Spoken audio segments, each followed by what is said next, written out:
অধিক শিশুকে। ইউনূস সরকার সংস্কার করতে গিয়ে এসে কতগুলো শিশুকে হত্যা করে দিয়ে গেল। ওই ইউনূসের বিচারের কোনো আওয়াজ আমরা এই সরকারের কাছ থেকে দেখি না। খুনি হাসিনা যে কয়জন শিশুকে হত্যা করেছিল তার থেকে বেশি শিশুকে হত্যা করে এই ইউনূস সরকার ক্ষমতার মসনদ ছাড়লো। বন্ধুগণ, সরকারি রিপোর্ট অনুযায়ী জুলাই গণ অভ্যুত্থানে শিশু হত্যা সংখ্যা 138 জন। আর এই হামে ডক্টর ইউনূস খুন করেছে প্রায় 300 অধিক শিশুকে। আমাদের সংসদে অনেক কিছু নিয়ে আলাপ হয়। আমাদের সরকার, আমাদের বিরোধী দল সকলে আজকাল একটা কথা বলে, তাদের সকলের ক্ষমতার উৎস নাকি জনগণ। বামপন্থীদের থেকে ধার করা কথা নিয়ে তারা ওই সংসদ পর্যন্ত ঠিকই গিয়েছে, সেখানেও তারা এই কথা চায় যে সকল ক্ষমতার উৎস হচ্ছে জনগণ।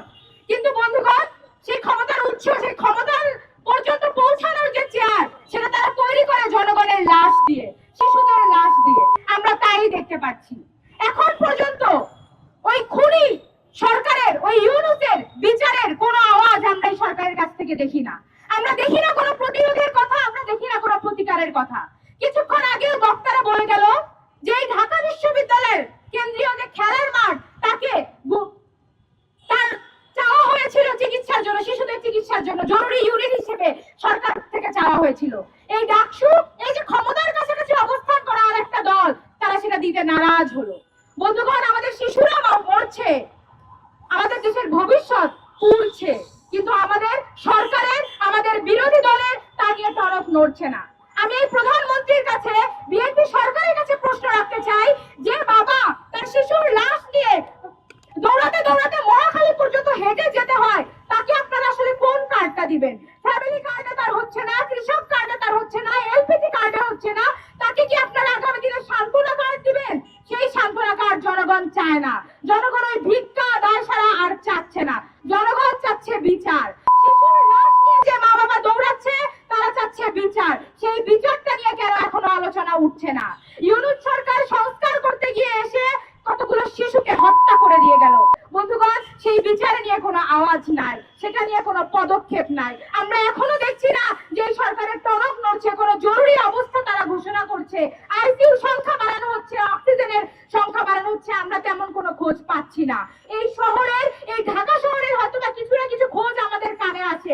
আমরা কি ওই দুর্গম পাহাড়ের ঘটনা জানি, যেখানে সরকার মদতপুষ্ট ওই সেনাবাহিনী পাহাড় কেটে কেটে রিসোর্ট বানাতে পারে, কিন্তু একটা হাসপাতাল এখনো কোনো সরকারের আমলে তৈরি করা হয়নি। সেই শিশুরা কিভাবে জীবন যাপন করছে, সেই শিশুদের মায়েরা বাপেরা কি কষ্ট পাচ্ছে, সেইটা আমাদের সরকারের কাছে যায় না।